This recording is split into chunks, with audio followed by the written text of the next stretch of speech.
BNP chairperson Begum Khaleda জিয়ার মৃত্যুতে শোকস্তব্ধ দেশ। গণতন্ত্রের আপসহীন এই নেত্রীর বিদায়ে শোকের ছায়া নেমেছে আন্তর্জাতিক অঙ্গনেও।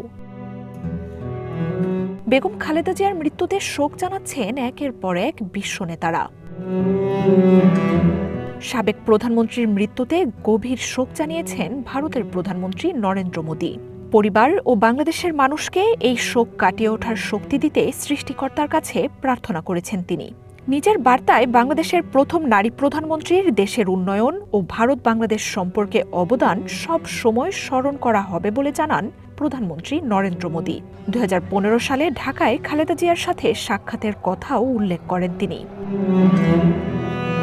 বেগম খালেদা জিয়ার মৃত্যুতে শোক জানিয়েছে চায়না। এক বার্তায় দেশটির প্রধানমন্ত্রী লি কিয়াং ও পররাষ্ট্রমন্ত্রী ওয়াং ই জানান, দুই দেশের সম্পর্ক উন্নয়ন ও দেশের রাজনীতিতে তার অবদানের কথা সব সময় স্মরণ করা হবে।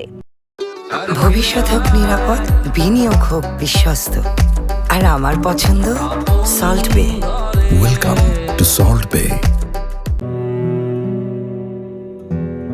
খালেদা জিয়ার মৃত্যুতে শোকের এই কঠিন সময়ে বাংলাদেশের মানুষের পাশে থাকার কথা জানিয়েছেন পাকিস্তানের প্রধানমন্ত্রী শেহবাজ শরীফ। শোক জানিয়েছেন দেশটির পররাষ্ট্রমন্ত্রী ইসহাক দারো। আপসহীন নেত্রী বেগম খালেদা জিয়ার মৃত্যুতে গভীর শোক জানিয়ে বার্তা দিয়েছে আমেরিকা, ইউরোপিয়ান ইউনিয়ন সহ বিভিন্ন দেশ। বাংলাদেশের প্রথম নারী প্রধানমন্ত্রীর মৃত্যুর খবর উঠে এসেছে বিশ্বের প্রায় সব দেশের শীর্ষ সারির গণমাধ্যমগুলোতে। ফার্স্ট লেডি থেকে দেশের অন্যতম শীর্ষ দল বিএনপির হাল ধরা গণতন্ত্রের জন্য তার দীর্ঘ লড়াইয়ের কথা তুলে ধরা হচ্ছে প্রতিবেদনগুলোতে। উঠে আসছে নারী শিক্ষা সহ দেশের উন্নয়ন ও গণতন্ত্র রক্ষায় বিভিন্ন পদক্ষেপ, তার লড়াই, কারাবাসের মতো সংগ্রামী ও বর্ণাঢ্য রাজনৈতিক জীবন। মার্জিয়া উপমা, ওয়ান ইন্টারন্যাশনাল ডেস্ক।